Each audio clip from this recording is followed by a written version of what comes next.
A very, very exciting topic this morning, artificial intelligence and educating for tomorrow. Joining us on set, Director, Office of Institutional Advancement and Internationalization, Sharon C. Singh. Also, Professor Christine Carrington, Chair of St. Augustine Open Lectures Committee and Professor, Molecular Genetics and Virology. Well, the Open Lectures Committee of the University of the West Indies, St. Augustine, will be hosting an open distinguished lecture by Nell Watson, themed Artificial Intelligence and Educating for Tomorrow. Welcome. Thank you. Thank you. Very exciting. What led to this? First of all, Mr. Singh. Sure. What led to this is, I think, two things. First of all, the subject matter at hand is most relevant to the field of education in general, not just higher education. And I was actually very fortunate to hear Nell speak at an international conference 2 years ago. And being a member of the Open Lectures Committee, I submitted her name along with various others that were submitted.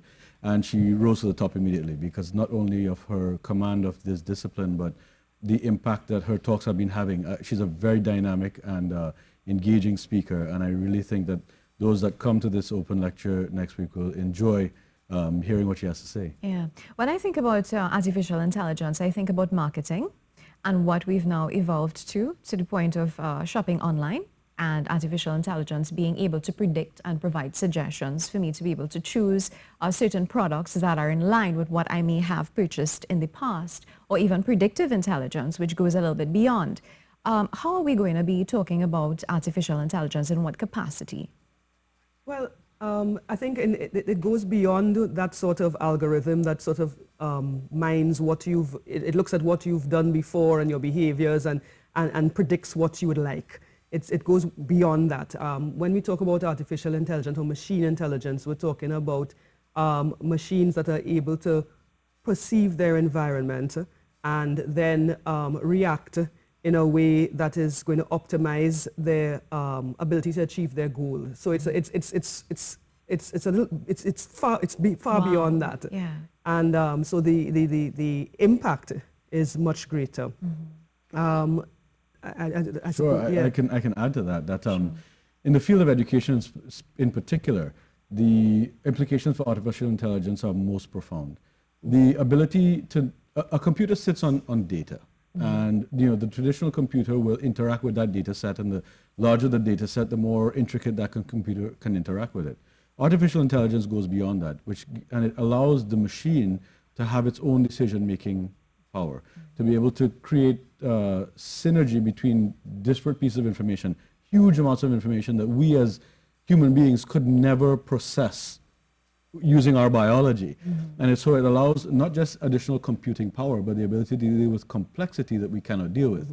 One of the things that Nell is famous in talking about is ethics and machine learning and artificial intelligence, because you can just imagine the ethical considerations that if you're creating this thing that has greater computing power with greater accuracy, that can deal with greater complexity than we can as a human being, if you just let that go, the inherent fear in all of us is going to manifest. What is going to happen? Are we going to, you go back, Hollywood is a wonderful place to sort of manifest our goals and our fears. Terminator, right? The Terminator movies back in the day, these are machines that could think and predict and form conclusions and whatnot. And it's very easy to think about the negative implications. But on the positive side, within the sphere of education, the science has said that one size doesn't fit all. The ability in traditional education, you have one learning pathway. And if all 10 students in the classroom don't fit within that learning pathway, they get marginalized. Some do better than others. Well, the science has now said that you can have, using artificial intelligence, using technology, multiple learning pathways to the same common learning outcome. Individual customized things based upon your biology, your mentality, your experiences. You may learn through music better. I may learn through experience better.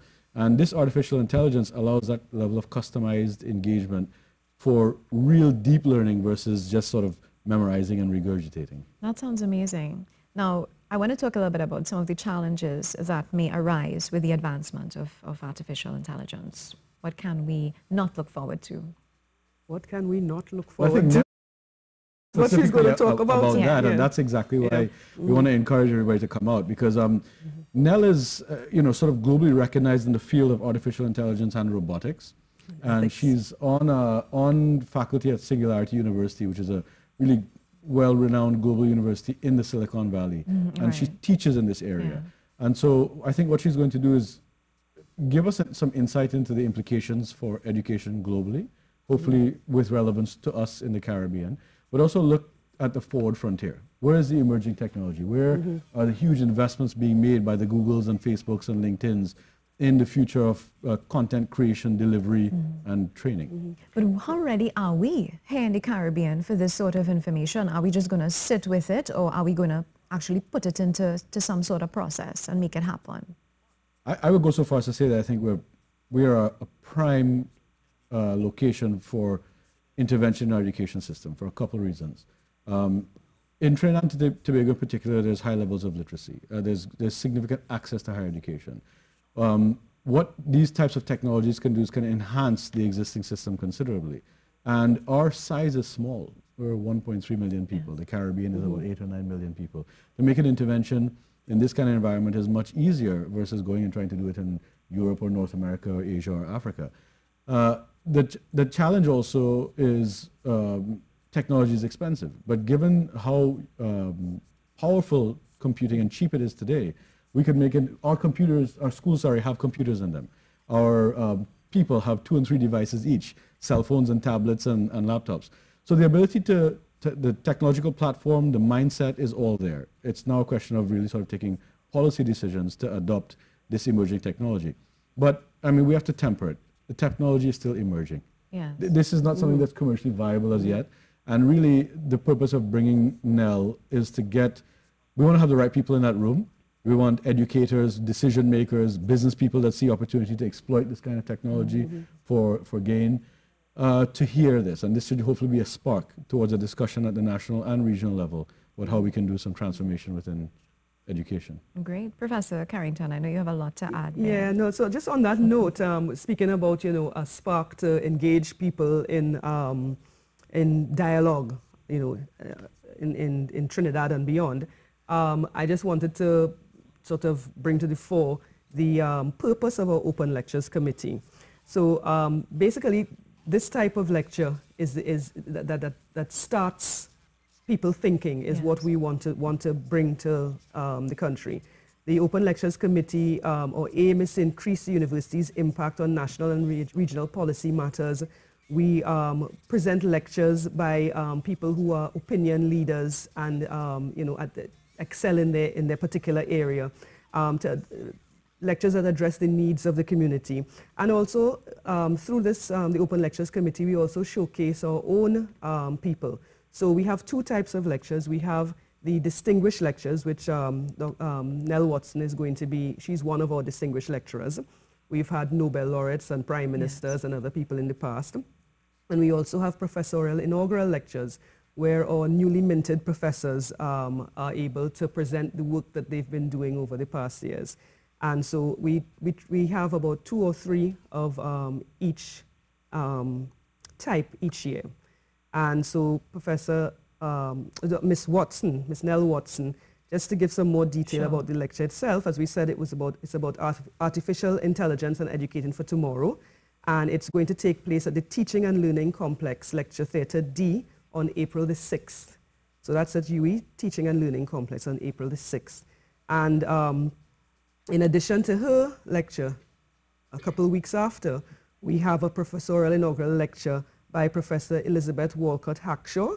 She is Professor of French Literature and Creative Writing, and she'll be speaking on Cracks in the Edifice, Notes of a Native Daughter, and that's on April the 19th at 6 p.m.